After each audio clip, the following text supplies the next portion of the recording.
on statement on Syria. Minister Anneliese Dodds. With your permission, Madam Deputy Speaker, I will make a statement about the current situation in Syria. 10 days have passed since Assad's departure. This government welcomed the fall of his cruel and barbaric regime and the opportunity that this offers for Syrians. However, while there is some cause for celebration, fighting and violence continue across the country. The situation in Syria has, of course, developed rapidly over the last week. In the northeast, the US-brokered ceasefire between the SDF and Turkey-SNA has been temporarily extended, but the situation remains highly fragile.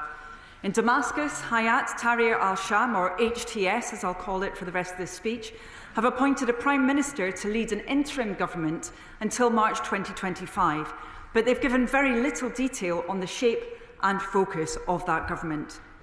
The UK government remains committed to the people of Syria. We support a Syrian-led and Syrian-owned political transition process based on the principles of UN Security Council Resolution 2254 and leading to an inclusive, non-sectarian and representative government. We are hopeful that anyone seeking a role in governing Syria will demonstrate a commitment to the protection of human rights, including for women and girls, to unfettered access for humanitarian aid, to safe destruction of chemical weapons stockpiles, and to combating terrorism and extremism. The UK urges the transitional government to adhere to these principles to build a more hopeful, secure and peaceful Syria.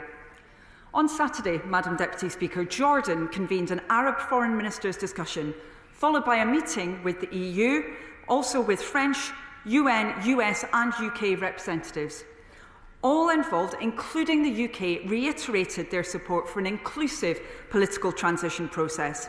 It's critical that the international community works together in a coordinated and complementary manner to ensure the best outcomes for the Syrian people. Along with our partners, we want to see a new political process that's comprehensive, representative, inclusive and, most importantly, determined by the Syrian people themselves. We must also ensure that chemical weapons stockpiles are secured, not used, and that the transition to new governance is peaceful. For all these reasons, it is right that the UK seeks to use all of the channels available to us to deal with HTS where we have to. To this end, senior officials from the Foreign, Commonwealth and Development Office have travelled to Damascus.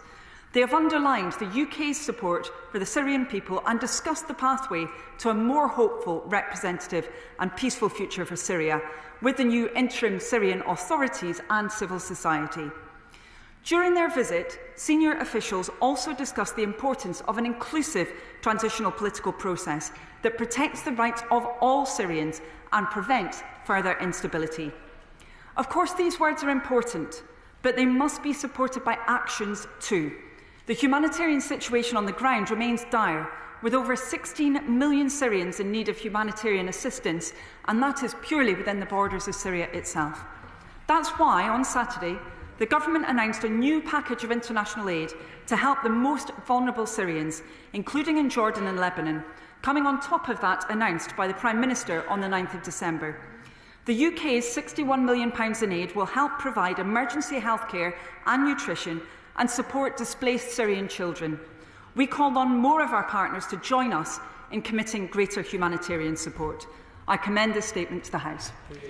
I call the Shadow Minister, Wendy Morton. Thank you, Madam Deputy Speaker, and I'd like to start by thanking the Minister for giving us advance sight of her statement today. This House has many serious questions about the decision announced by the Foreign Secretary to the media, rather than this House, to establish a diplomatic channel with Hayat Tahrir al-Sham, or HTS. HTS, Madam Deputy Speaker, is a proscribed terrorist organisation. But the Foreign Secretary says that the UK is nonetheless able to have diplomatic contact. So can the Minister clarify the specific legal basis on which she has established contact? And is HTS the only such organisation operating in Syria that now has a diplomatic channel? We are now aware that Anne Snow, the UK's Special Representative for Syria, and another senior FCDO diplomat have met with the leader of HTS. So can she tell us who else has made contact? And has contact with HGS leaders only been made via official channels rather than at ministerial level? I know the Minister will be aware that there is a big difference between the two. The Foreign Secretary also said that the Foreign Office is engaging with HGS because it wants to see a representative and inclusive government and an end to violence in Syria. So has the UK conveyed to HGS a clear expectation for what should happen to bring this about? If so, will she now take this opportunity to share that roadmap with the House? And does she believe, based on these conversations, that HGS will lead a peaceful transfer of power to a genuine civilian government which protects minority groups? Madam Deputy Speaker, the government needs to be extremely careful because by dealing with HGS and publicly doing so, there is a risk of legitimisation of the organisation and its position in Syria. So at this stage, does the Minister not agree that would be premature? These are very early days in the new post-Assad reality, and we need to judge HGS by its actions and not its words. And now the government has embarked on this path, can we expect an unequivocal statement that there is no read across to other prescribed groups? The integrity of the proscription system is absolutely paramount, and the government must exercise extreme care to not undermine it in any way. So can I ask if it is still the case that those who left Britain to support the murderous Daesh regime have no place in the UK? And will she commit to ruling out any return of Shamima Begum and others to the UK? We note the Minister's comments about chemical weapons, but can she provide further detail on how the UK will push for their destruction? And now I'd just like to turn to the humanitarian aspect of this conflict, and we note the government's latest aid package to Syria. 2 weeks ago, the Minister for the Middle East, when pressed on aid delivery in Syria, said he was concerned that practical access for aid agencies will be difficult to maintain, and work was needed to maintain access through established humanitarian corridors. So it would be helpful to hear the government's latest assessment of the situation. Madam Deputy Speaker, the UK has funded more than £4 billion of aid over the past decade and more. But with a terrorist group in control of significant territory, can the Minister assure the House that the only beneficiaries of British aid, including the food, water and sanitation, are innocent civilians? British aid must not end up in the wrong hands. So what assurances can she give that the way aid is being delivered has taken account of the new operating environment? Madam Deputy Speaker, there is real concern about what Iran's next step in Syria might be. There are reports that the regime in Tehran has been in contact with rebel groups, and we need to be very, very alive to the risk that it may try and re-establish a foothold for its hostile and malign operations in the region. We should be very clear that would be an awful outcome. We and our allies need to be pulling every diplomatic lever to blunt Iran's ability to launch a resurgence in Syria. The House would welcome an update from the Minister on her work on that front. And so to conclude, Madam Deputy Speaker, we all want a stable, peaceful government in Syria that protects all groups and minorities and free from the influence of Iran and Russia. This is easy to say, but bringing it about is far more difficult, as we'll be avoiding an incredibly dangerous power vacuum that could fuel extremism, cause a further breakdown of law and order and a proliferation of criminal activities, including the weapons smuggling and drug production. We need to see a clear plan from the government that protects British interests at home and abroad and supports those who sincerely want to protect innocent Syrian civilians who have suffered so much. Thank you. Well done. Thank you, Madam Deputy Speaker, and I'm grateful to the Right Honourable Lady for her comments. She raised a number of issues that I will deal with in turn. First of all, she asked about the UK's engagement with HTS. I did talk about that in my opening statement, but to provide additional information on that. It's very clear, Madam Deputy Speaker, that the fact that HTS is a prescribed terrorist group does not prevent the UK from engaging with it in our efforts to help secure a political settlement, nor with any future transitional government in Syria that includes HTS.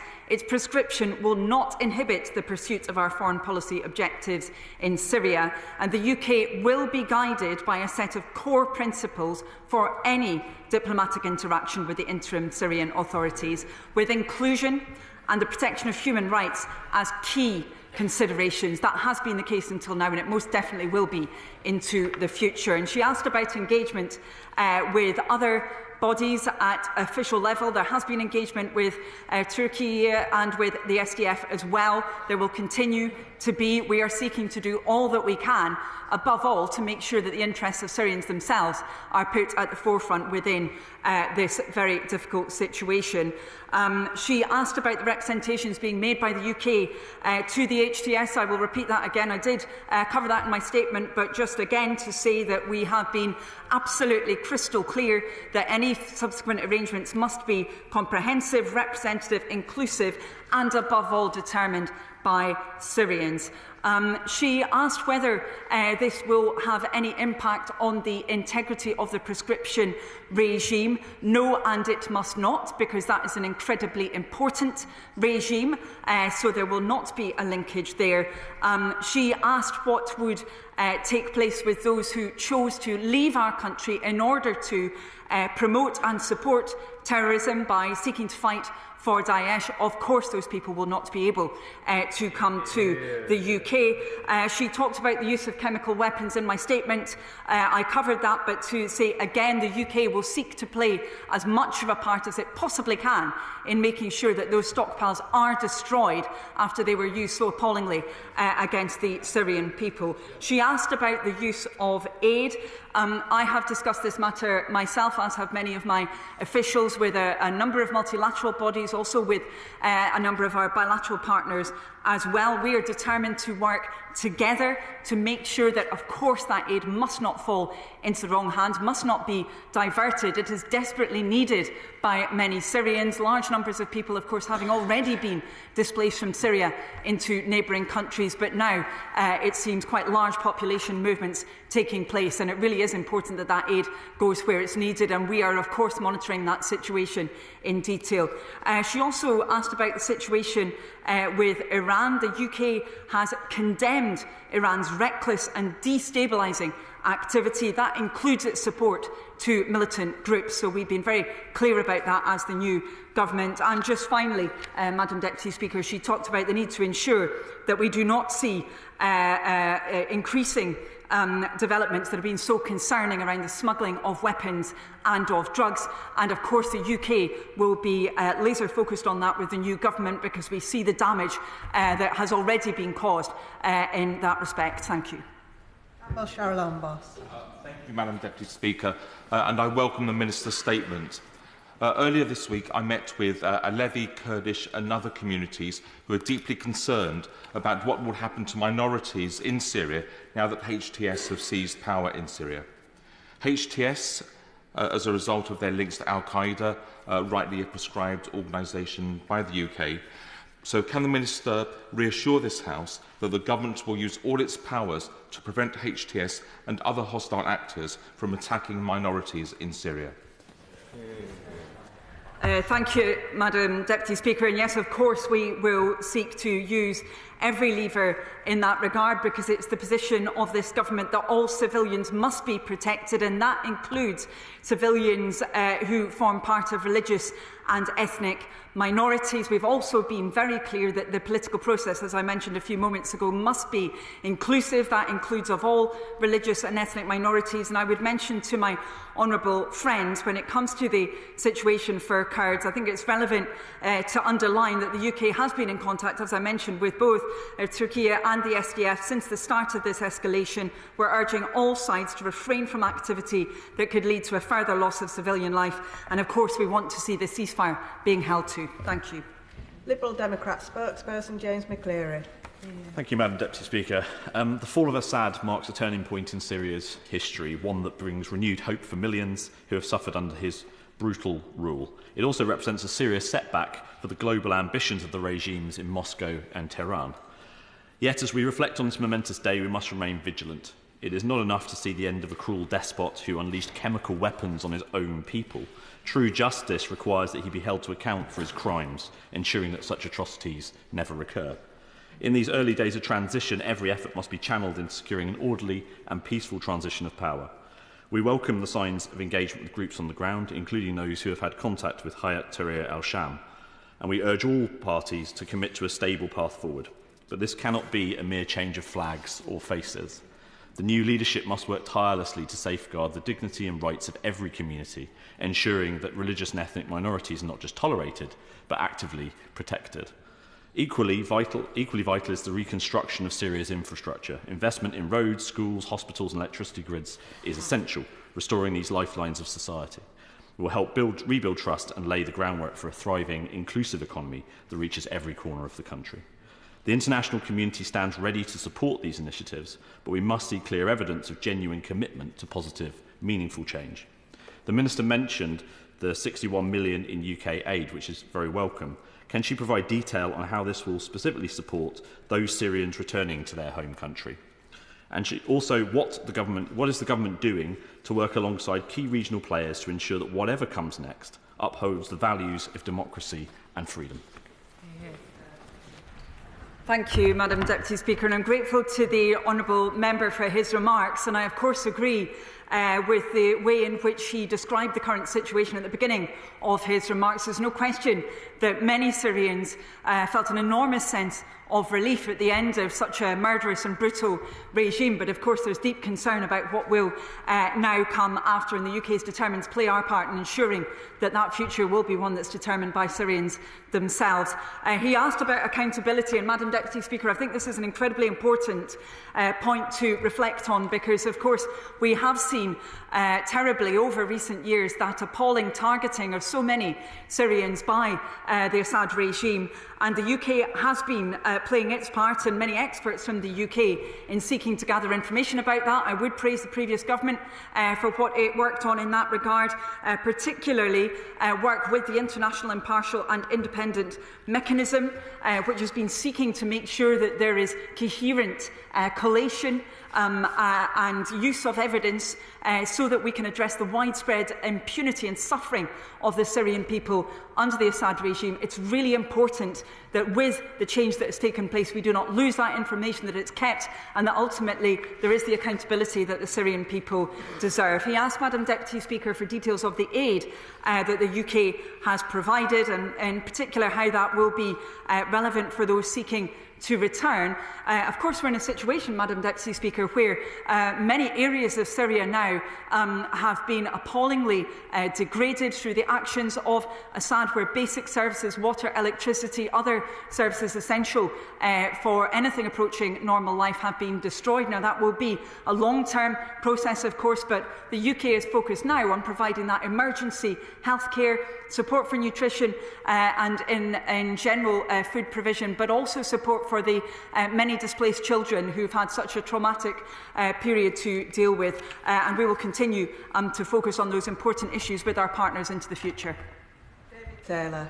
Thank you, Madam Deputy Speaker, and I commend the Minister for her statement and for the additional £50 million in aid. I'm particularly grateful for the £120,000 of extra money that's been given to the OPCW to help rid Syria of chemical weapons, which, despite the denials of some, including some members of this House, the downplaying, the denials and the questioning of that were being used by Assad. But my question is actually regarding a follow-up to one I asked last week about political prisoners. I'm grateful that Sednaya prison looks like it's been cleared, but I hear from my Syrian friends that there are other prisons, secret detention centres across the country, and I wonder what steps the UK government can do to help support Syrians to find any missing people and ensure that they are freed as soon as possible. Thank you, Madam Deputy Speaker. I'm very grateful to my honourable friend for raising these points. Of course, when he mentioned the terrible use of chemical weapons within Syria, the new government is deeply concerned about both their previous use but also ensuring that there can never again be that use in relation to a civilian population. We do note the statement that was made by HTS, in particular that it will protect chemical weapons sites, that it won't use chemical weapons under any circumstances, and we urge all parties to comply with international law here, including the Chemical Weapons Convention, and to indeed engage with the OPCW so that we can finally make sure all of those banned weapons are destroyed. He raised the issue about those who had been so appallingly detained, in some cases for an extremely long period of time in horrific circumstances. Accountability around those issues relates to the matters that I talked about a few moments ago, that IIIM mechanism that is so crucial to making sure that data about Assad's murderous regime is not just collected but is held and then is used to drive accountability. Thank you. John Whittingdale. Thank you, Madam Deputy Speaker. The Minister will be aware that it is reported that up to £160 million are held in assets in the UK under the Syrian sanctions regime. Will she look at ways in which, in due course, that money can be used for the benefit of the people of Syria? So I'm very grateful to the Right Honourable Member for his question, and of course he will, I'm sure, understand, and indeed he has followed these issues for many years, that the UK's sanctions regime is continuously kept under review. The UK has been determined to ensure that where we can use sanctions in order to ensure that there is accountability, we will do so, and of course we will keep these matters in relation to Syria itself under review and work with partners to make sure that there is that accountability. Calvin Bailey. Thank you, Madam Deputy Speaker, and we welcome the Minister's statement and the narration that she has detailed, showing her department's and our government's efforts to make as broad a coalition to addressing or bringing about peace within Syria. Earlier we heard from Minister Pollard about a statement on Ukraine and how we were challenging what malign Russian activity, and we welcomed a broad consensus across the House. Noting Russian malign activity within Syria, would the Minister agree with me that, above all, whilst we need an inclusive political process, which includes groups and minority groups within the country, it's essential that we have a broad international process, and would she offer a view on this statement? Thank you, Madam Deputy Speaker, and I'm very grateful to my honourable friend for raising that critical need for an international process, for the continuation of the kind of engagement that we have seen indeed over recent days, with first the Arab countries coming together and then that engagement with the EU, US, UK and others. And if I may, Madam Deputy Speaker, I do just want to quickly underline my honourable friend's point about Russia. It was clear that with Russia's military support, the Assad regime was able to continue its brutal campaign against the Syrian people for over 13 years. And the sudden fall of the Assad regime has exposed Russia's own weakened state and the unreliable and frankly self-serving nature of its so-called alliances. John Lamont. Thank you very much, and I very much welcome the Minister's statement, and particularly the removal of the Assad government. But what assessment has the UK government done in terms of the Syrian justice system, in terms of its capacity to prosecute war crimes and all the horrendous things that were committed to the poor people of Syria during Assad's regime?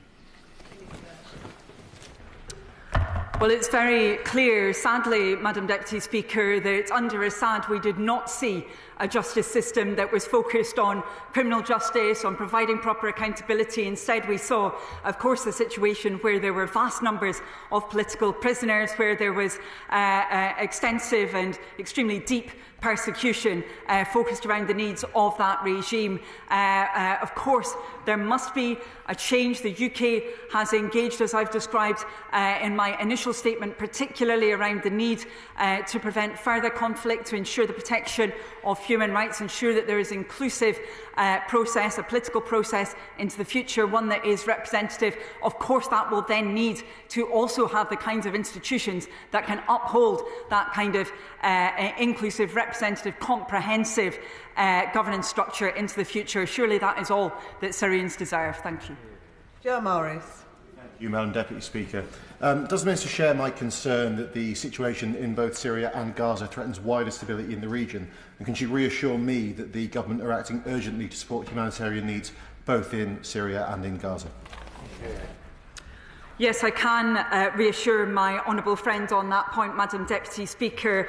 And I think it is important for us to understand the situation for many countries in that region. If you think, for example, Madam Deputy Speaker, about the situation for Jordan, they obviously have a very large proportion of Palestinian refugees within the country. They also have very many Syrian refugees within Jordan, and I had the absolute privilege of meeting some of them within the Zaatari camp when I visited Jordan. The UK has been working with Jordan on that issue with the Jahez programme that we announced recently, but we've also been working with them to ensure that where possible we can try and push forward access for aid into Gaza, and I would pay tribute to the Jordanian government in that respect. Thank you.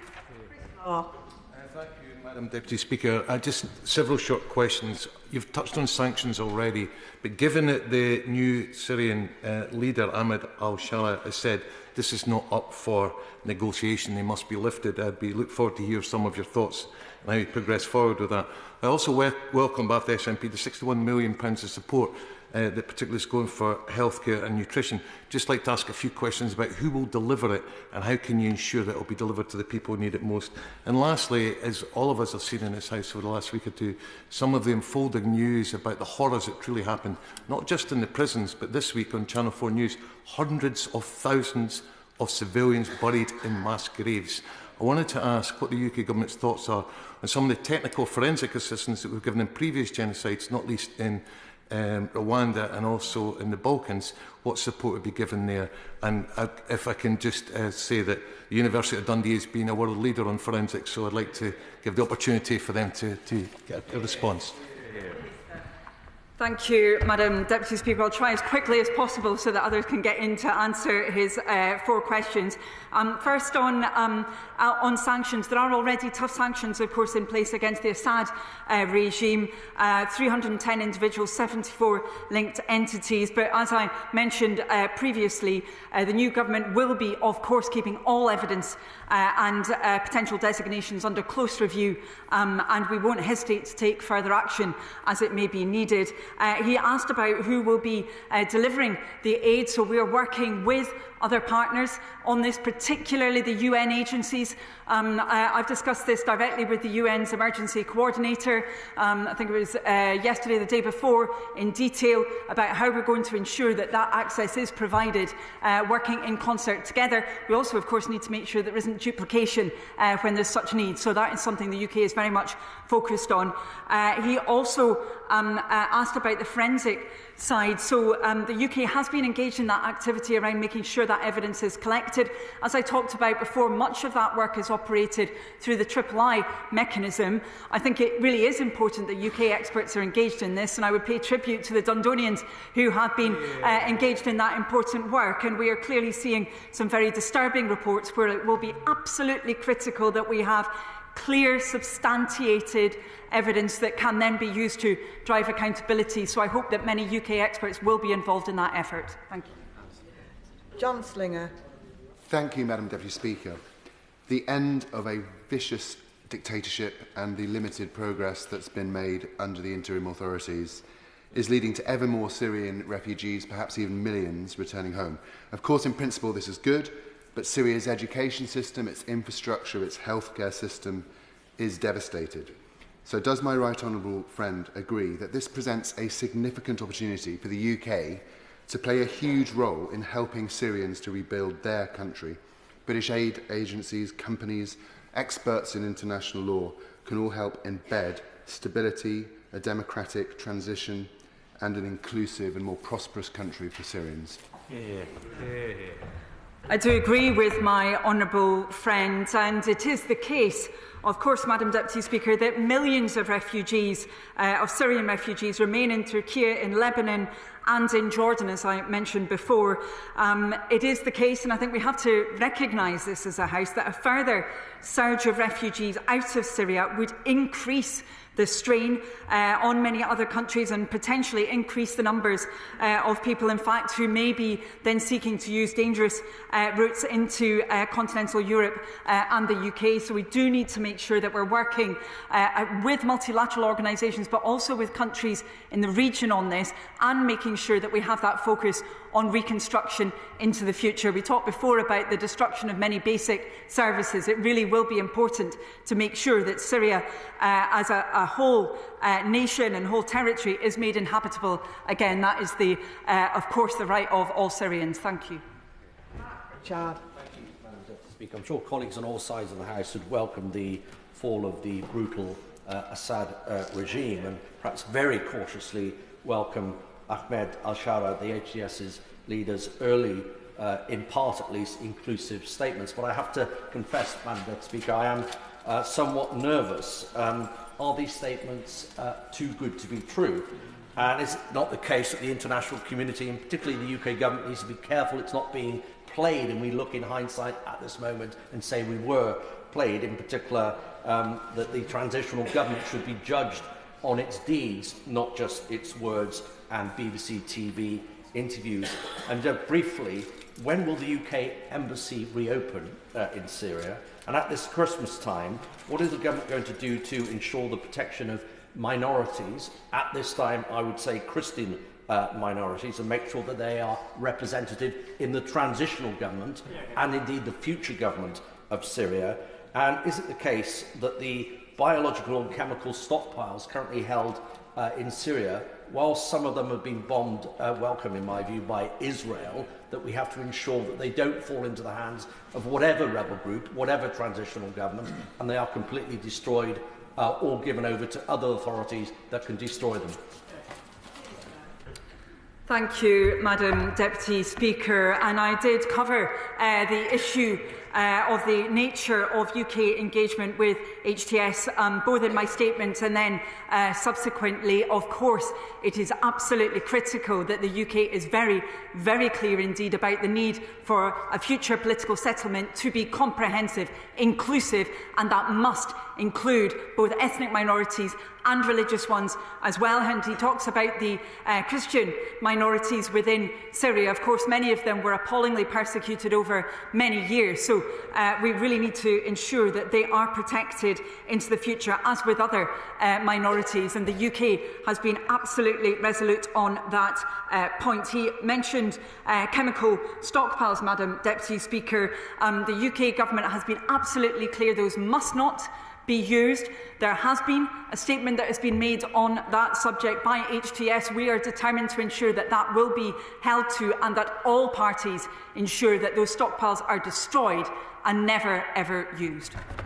Alex Serble. Thank you, Madam Deputy Speaker. I'd like to thank my honourable friend for her diligent work on what is a very challenging situation in Syria. I'm sure, like me, she has seen reports coming from places like Idlib, Aleppo, Homs and Damascus of women being forced to wear hijab, young women being escorted, and other restrictions of women's rights. This is in stark contrast to the autonomous administration of North and East Syria, or Rojava, where gender equality is baked into their constitutional arrangements. What assessment she made of HTS's attitude towards gender equality and women's rights? Does she think in a future Syrian republic there should be a Ministry for Women and Gender Equality in their constitutional arrangements? I'm very grateful to my honourable friend, and he raises an issue that could not be more important when we talk about arrangements being inclusive, comprehensive and representative. That must include 51% of the population, of course, when it comes to women, and we must also see girls as well as women being protected. When we looked at, of course, the previous humanitarian situation within Syria, we saw that there were huge issues for many women when it came to access to family planning, basic health services, those kinds of issues, particularly hitting women hard. The UK has been supporting the UN Family Planning Association in that regard. We will continue to make sure that the UK is a strong advocate, both at political level, but also in terms of services as well for women and girls in Syria. Thank you. Bob Blackman. Thank you, Madam Speaker. The Minister might like to welcome the fact that the Israeli Air Force are systematically destroying the chemical weapons rather than relying on the words of terrorists. But could she also comment on the largest occupation of anywhere in the Middle East, namely that of Turkey in Syria, and the Kurdish fighters who are, of course, pro-Western, who are being singly dealt with by the Turks? It appears that the Turkish Parliament now sees an opportunity to annex more and more of Syria, creating a greater Turkish empire. So has she had, or has the government had, any discussions with Turkey about their intentions? Thank you, Madam Deputy Speaker. I'm grateful to the Right Honourable Member for raising these issues. I mentioned briefly earlier that the UK has been in contact with Turkey and with the Syrian Democratic Forces, the SDF, as well, since the start of this escalation. Of course, there is, as he will be aware, a US-brokered ceasefire that has to be held to, and we've been very clear with all sides that they must refrain from activity that could lead to further loss of life or damage to civilian infrastructure in order to avoid further destabilisation and civilian suffering in the region, which has already been intense and which must not be worsened. Thank you. Jeremy Corbyn.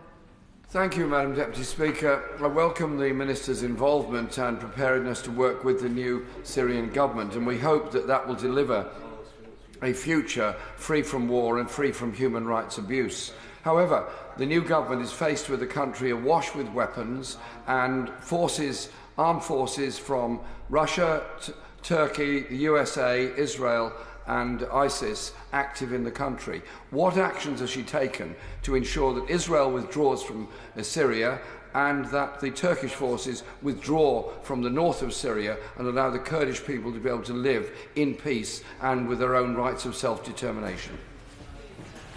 Thank you, Madam Deputy Speaker. Well, we are aware of the fact that this situation is an incredibly complex one, that we see a large number of armed groups with a variety of different affiliations who are engaged. Of course, the most critical thing for the UK government in that context is that civilians are protected. My goodness, they suffered enough under Assad. We must ensure that they are now protected with the fall of Assad.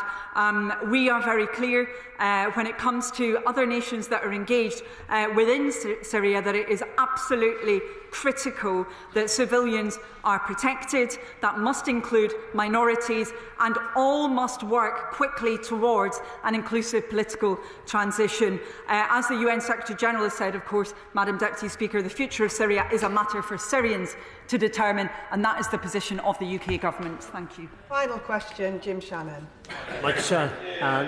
I always see myself as rear gunner when it comes to being brought to speak in the chamber. Can I thank the Minister very much for her statement and also for her very clear commitment to human rights and religious persecution and righting things that are wrong, and I thank the Minister for that. Whilst I very much welcome the fall of Assad, my fear is what will replace it, as we have seen in Afghanistan and indeed in Iraq. If we do not, and I say we collectively secure democracy, then the dictatorship under different guises arises. So how does the UK and our allies within the UN intend to ensure that those women and children who have lived through horrific oppression will not simply taste freedom for a short time before entering into a new despotic regime? And what support specifically can government give to women and children at this time? Thanks so much. Thank you, Madam Deputy Speaker. I'm very grateful to the honourable gentleman for, of course, all of the work that he has done over many years on these and associated issues. He talked about the complex situation that faces us now. As many have reflected, of course, that relief at seeing the fall of such a dreadful dictator, but then on top of that, concern about what may come next. As I mentioned before, Madam Deputy Speaker, the UK Government will do all that we can to seek to ensure that the subsequent governance regime is one that's comprehensive, inclusive, representative, one which will be ensuring the safety of civilians. And of course, Madam Deputy Speaker, that must include children. And he asked about the UK's approach and support towards them within the support that we announced a couple of days ago, Madam Deputy Speaker. There is support for education for displaced Syrian children, but also psychosocial support, and that, of course, is very important for these young people. And in ending, Madam Deputy Speaker, if I may say, as we approach Christmas, I think particularly off the back of this discussion, now really is a time when we must be wishing surely for peace on earth and goodwill to all. And I would like to wish everyone in the Chamber and yourself, Madam Deputy Speaker, and all the staff a very Merry Christmas. Thank you. That concludes the statement. We now come to